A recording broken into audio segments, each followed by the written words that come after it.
Today I am attempting to climb Mt Fernow. It's the Mt Fernow that's close to Skycomish, not the other one. Fun fact, there are two Mt Fernows in Washington and both are named after the same person. But you have a 1 mile walk on this road because there's a closed gate back there. And then you have to pretty much scramble from there on. And I have attempted Mt Fernow twice in the past. Been turned around both times. First time was in the snow and I got lost on the ridge for a long time. And then I ran out of time. And then the second time we came in July and the bugs were so bad at Jake's Lake, we literally had to jump in the water, completely submerge ourselves except for our mouths, and they still were just hovering over the lake, over our heads. So they literally chased us out of there. Now it is mid-August, hoping the bugs are pretty much gone, and should be able to knock this thing out now that I know the route. But word of caution on the road, there's a couple huge like drainage ditch things, and my Subi barely made it, scraped on a couple of them. So just keep that in mind, that the road's kind of gnarly right now.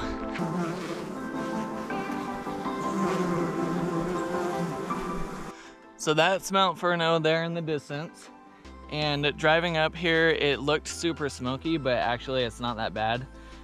So I was gonna use that as my excuse if I don't actually reach the summit, but at this point, because the smoke's not that bad, if I don't make it, then it's out of pure laziness.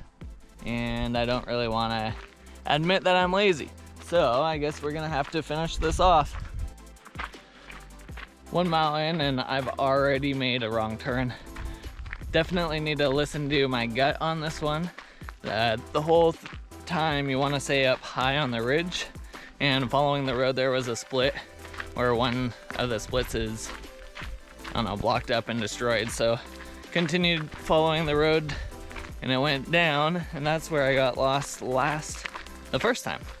So definitely stay as high up on the ridge as you can. And so follow the road and stay high the whole time. This is the correct way to follow.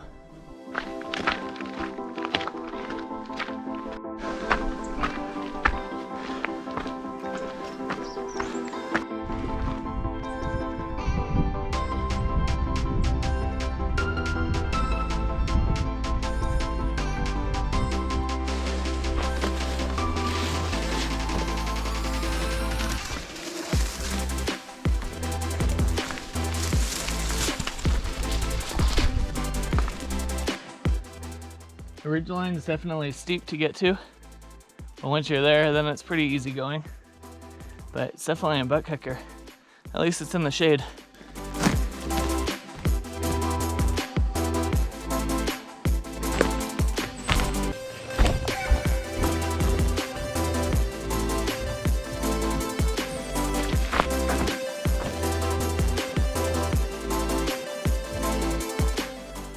There's a much better view of Fernow, so we're getting pretty close.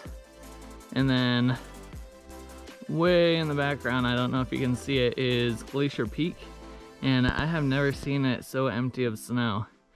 And that just is a huge indication of how hot the summer has been, when all of our volcanoes are getting pretty snowless, which is concerning.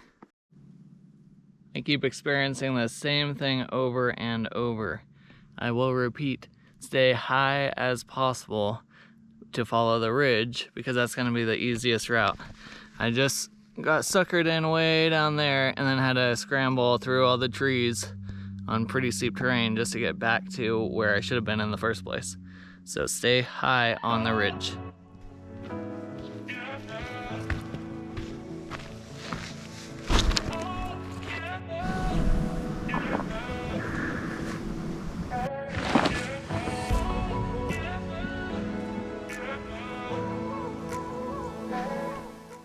That's interesting. The colors are starting to change already. Seems a little early.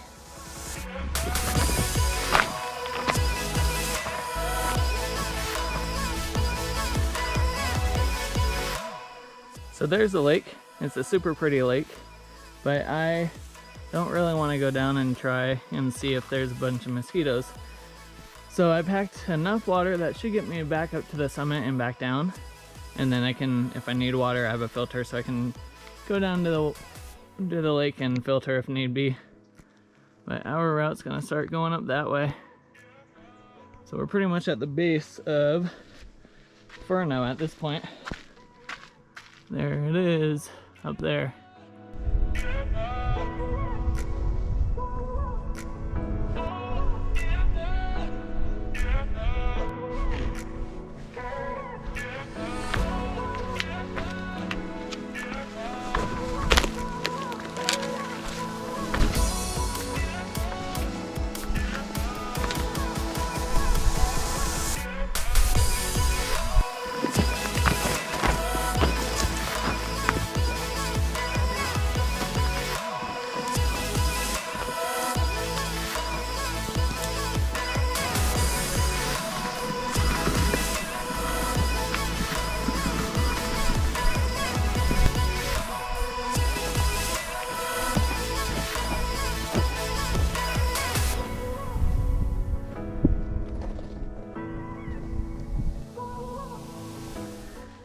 I don't know much about mushrooms, but this one's pretty huge. I'm 99% sure that this is a fall summit up behind me, but I know I'm getting pretty darn close. This climb is pretty brutal though. It's mostly huckleberry bushes and heather, and then I'm not excited to go back down that.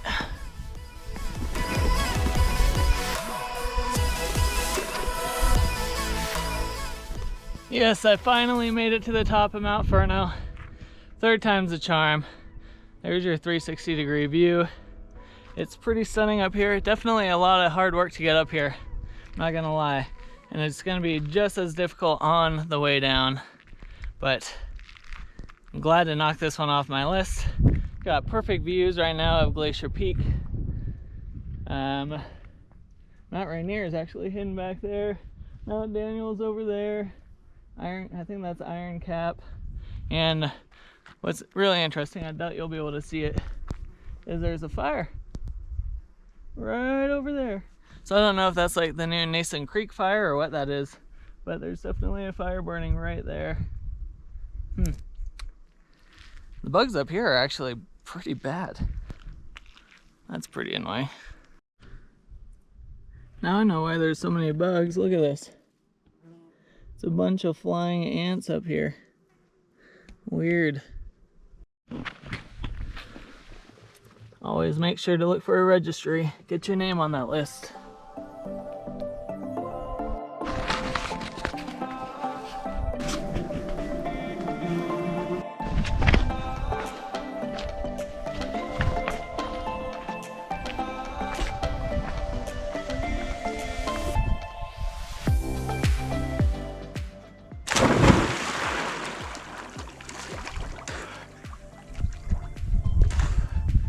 Not too bad. Little cold. Worth it. How can you not come to an alpine lake and jump in when it's like 80 degrees outside? Of course you have to take a quick dunk, rinse off, and then you feel nice and good on the way back. So now we just have a couple miles of scrambling along that ridge line, and we'll be back to the road and down to the car. This is the hard part when you have to bushwhack, is when you find a good path on the way in, it's sometimes hard to find it back on the way out. So I know I am a little bit off course, but I don't know if I'm too high or too low right now. And then you end up with just crappy rock. And that's what takes forever to get back out, because you're trying to decide what's the best route here. Go up or go down. And that takes forever.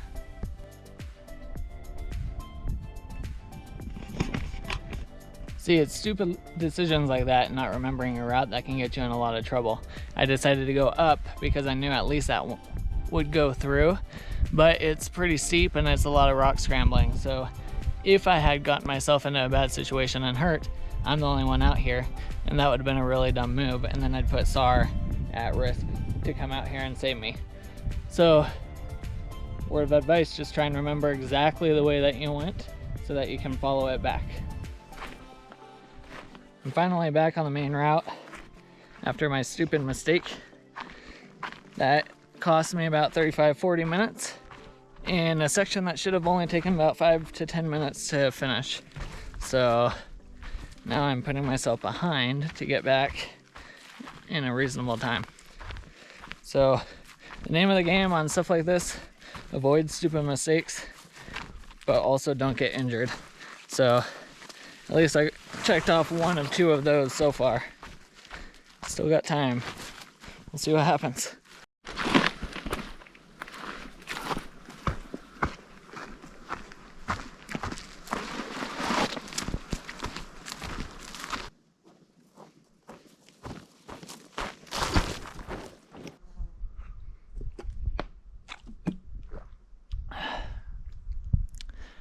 This is kicking my butt.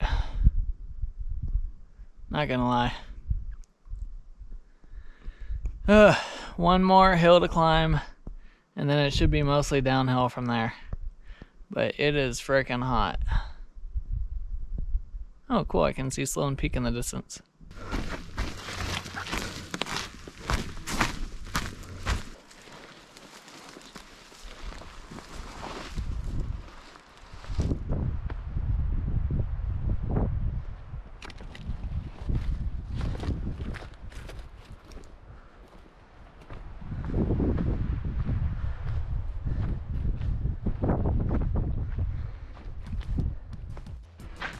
Just got back to the road, which means there's about a mile left. So almost done. That'll put the total mileage around 7.5 miles for the whole trip.